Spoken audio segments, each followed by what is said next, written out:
Formaldehyde emission होता क्या है? क्या ये फॉर्मल्डिहाइड एमिशन हमारे घर के लिए सेफ है या अनसेफ है? जब हम लोग प्लाईवुड को बनाते हैं तो उस प्लाईवुड को चिपकाया जाता है फॉर्मल्डिहाइड से। प्लाईवुड, एसडीएचएमआर, एमडीएफ, जितना भी वुड पैनल प्रोडक्ट आप लोग यूज करते हैं या देखते हैं, सबको फॉर्मल्डिहाइड की मदद से चिपकाया जाता है। फॉर्मल्डिहाइड जो होता है उसमें से गैसेज एमिट होती हैं, जिसको अलग अलग कैटेगरीज में डाला गया है। E0 एक है, E1 और E2। E0 सबसे सेफ माना गया है, E2, E1 भी सेफ है, E2 थोड़ा सा हार्मफुल है। तो अगर हम लोग पार्ट्स पर मिनट पे इसकी बात करें तो E0 जो होता है वो 0.05 पार्ट ppm पे काम करता है। E1 is less than 0.1 ppm और E2 0.3 से 0.5 तक जाता है। तो अगर आप हॉस्पिटल्स की बात करें तो E1 या E0 ग्रेड ही लगाना चाहिए, E2 ग्रेड नहीं लगाना चाहिए। घरों की बात करें, अगेन E0, E1। अगर कहीं कमर्शियल यूज में लगा रहे हैं जहां पर ओपन एयर है, वहां पर हम E2 का इस्तेमाल कर सकते हैं। अब जनरल इसके हम क्लासिफिकेशन की बात करते हैं कि हम कैसे देख सकते हैं और क्या इसका तरीका है चेक करने का। तो क्या कार्ब सर्टिफिकेशन की प्लाईवुड ही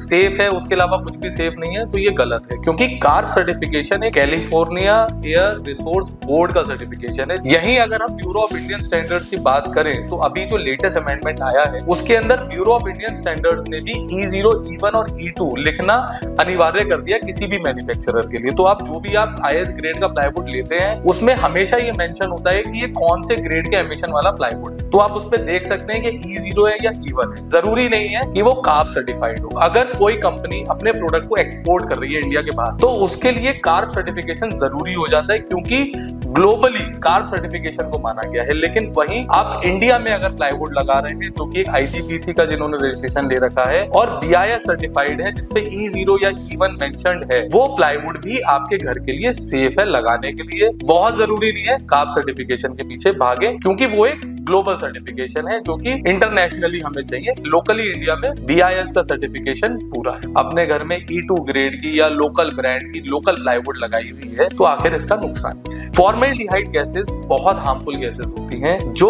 कैंसेरियस भी। तो अगर आप अपने घर में यूज कर रहे हैं E2 या E3 ग्रेड का प्लाईवुड और आपके घर में छोटे बच्चे हैं तो ये बहुत हेल्थ हजार्डस होती है। इसीलिए हम हेरिन प्लाई रिकमेंड करते हैं कि E1 ग्रेड का ही प्लाईवुड का चयन करें, या आप बहुत ज्यादा हेल्थ कॉन्शियस है तो E0, E2 ग्रेड या E3 ग्रेड से बचने की कोशिश करें, क्योंकि लॉन्ग टाइम पे ये आपके हेल्थ को इम्पैक्ट करेगा।